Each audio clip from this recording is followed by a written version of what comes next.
What's up, man? What's good with you, Brody? Nothing much. I've been jet setting and forgetting, man. I got to get back on here, man. Good to see you. No doubt, man. Good I to was in see you Colombia. too, You man. was starting shit, man. Law called me while I was in Colombia. He was like, jump on. Yeah. And put me in the middle of the heat. I didn't even know what was going on. I woke up out my sleep like, let's go. Let's get it. I put you right into the fire, man. So this my thoughts on Ezekiel Elliott. And I know you said you pressed for time. Let's go.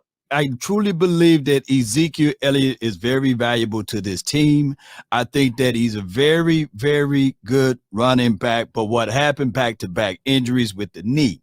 Now, if the Dallas Cowboys want to move on from Ezekiel Elliott, I got no ill wills against that. My only thoughts is just make sure you replenish.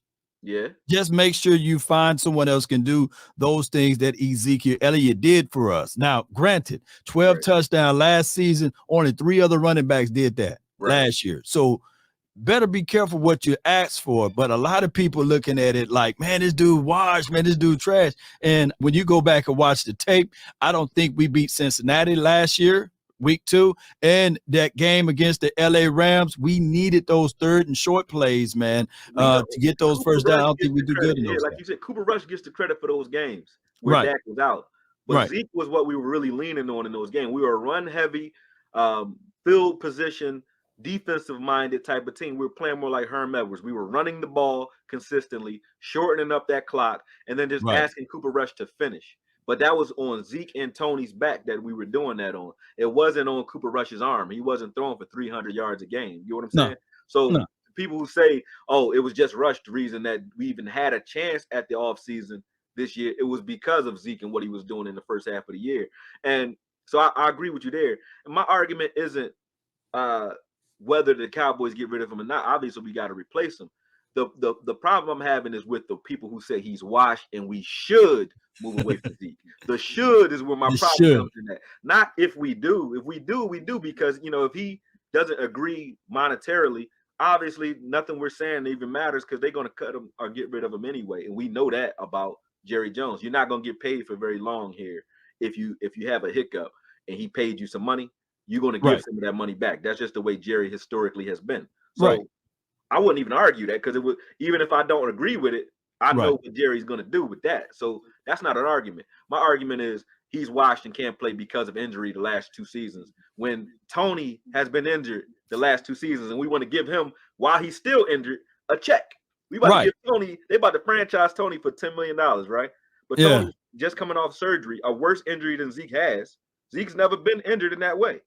The year before that, he had plantar fasciitis, where he wasn't able to make those big runs and cut anymore after that. Everybody was forgiving of that, right? They forgave that with Tony. They forgave the broken leg with Tony in the playoffs, right? You know the craziest thing about it, if they do decide to do that, like let's say, for example, they get rid of Ezekiel Elliott because of the money and he don't want to restructure or take that cut. Right.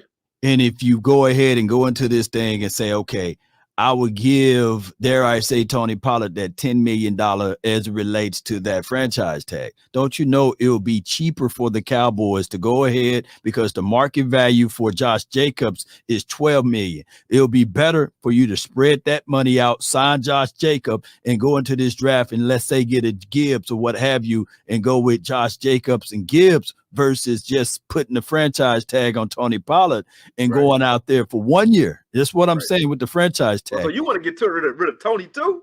I'm talking about if they decide to do the franchise tag. If they do the franchise tag, I don't like the franchise tag. That means that they don't believe in the said player. And now that's a big chunk. You can't prorate that money. You can prorate a $12 million APY out of a Josh Jacobs, because that's his market value, juxtaposed to just the 1 year out of Tony Pollard. That's just what the numbers say. You know what I'm saying?